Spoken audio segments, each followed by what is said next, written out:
Selamat pagi anak-anak. Pagi, Pagi, Pak. Hadir semua ya hari ini? Hadir, Hadir, Pak. Pak. Baik, anak-anak pasti punya cita-cita kan? Nah, Bapak ingin tahu nih apa cita-cita kalian. Dari Nida dulu deh.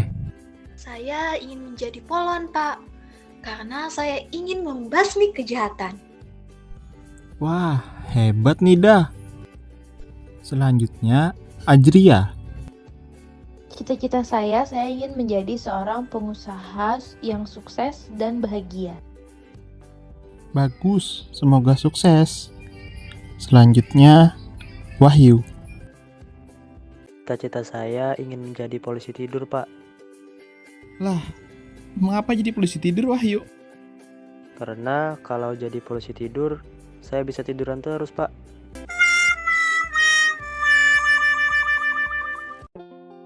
Nah, itulah contoh teks anekdot. Apakah kalian mengetahui apa itu teks anekdot? Teks anekdot sudah beredar di sekitaran kita. Hal-hal yang lucu dan yang membuat ketawa itu adalah anekdot. Apa kalian sudah mengetahui apa itu anekdot? Kalau belum, mari kita belajar bersama-sama. Mari kita mengenal lebih dekat teks anekdot.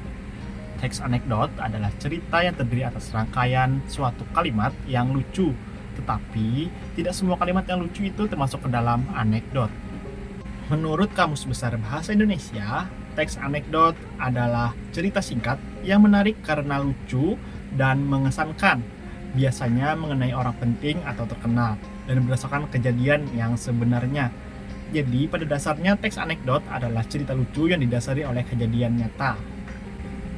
Biasanya, teks anekdot tidak memberikan detail cerita, sehingga dampak dari cerita yang ditampilkan pun berjangka pendek. Teks anekdot bersifat lucu, menghibur, dan biasanya terjadi pada kehidupan sehari-hari. Selain itu, teks anekdot juga membicarakan topik seperti spesifik dan kadangkala dibuat berdasarkan pengalaman pribadi.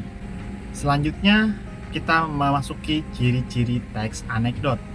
Yang pertama yaitu bersifat humor atau lelucon, yang kedua bersifat menggelitik, yang ketiga bersifat menyindir, yang keempat bisa jadi mengenal orang penting, yang kelima memiliki tujuan tertentu, yang keenam kisah cerita yang disajikan hampir menyerupai dongeng, yang ketujuh seringkali menceritakan tentang karakter hewan dan manusia yang saling terhubung secara umum dan realistis.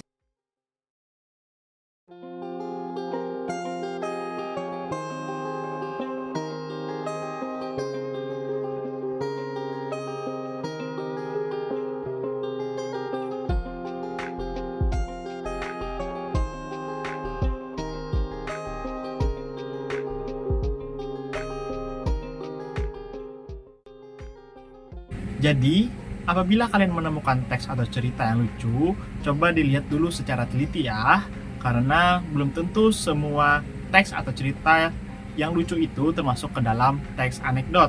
Coba kamu teliti lagi, apakah teks tersebut sesuai dengan ciri-ciri teks anekdot di samping ini. Selain memiliki ciri-ciri, teks anekdot juga memiliki tujuan penulisan loh. Biasanya teks anekdot ditulis dengan tujuan untuk membangkitkan tawa pembaca, sebagai sarana hiburan, dan sebagai sarana untuk mengkritik.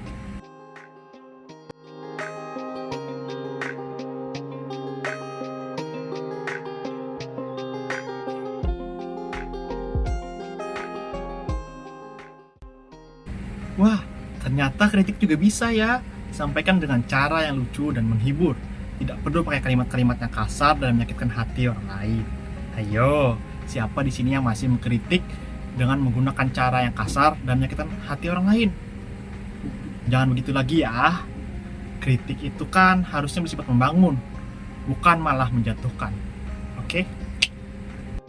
Nah, kita tadi sudah mengenal pengertian teks anekdot, ciri-ciri teks anekdot, tujuan teks anekdot.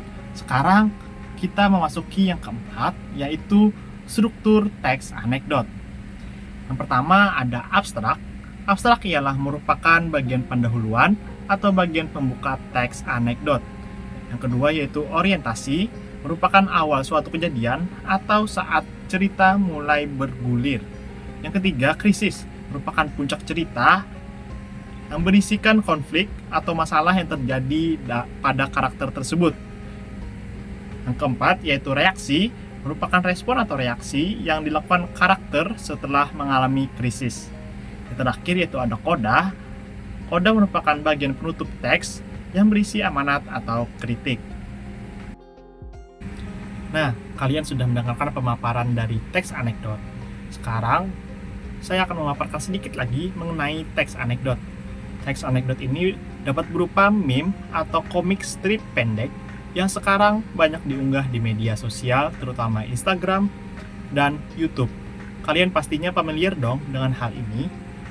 Dengan perkembangan informasi dan berita yang sangat cepat, para pengguna media sosial dapat membuat anekdot dari kejadian yang masih hangat dibicarakan.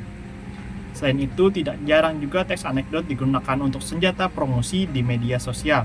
Seperti definisi yang diberikan oleh KBBI, teks anekdot biasanya juga mengenai orang penting atau orang yang terkenal.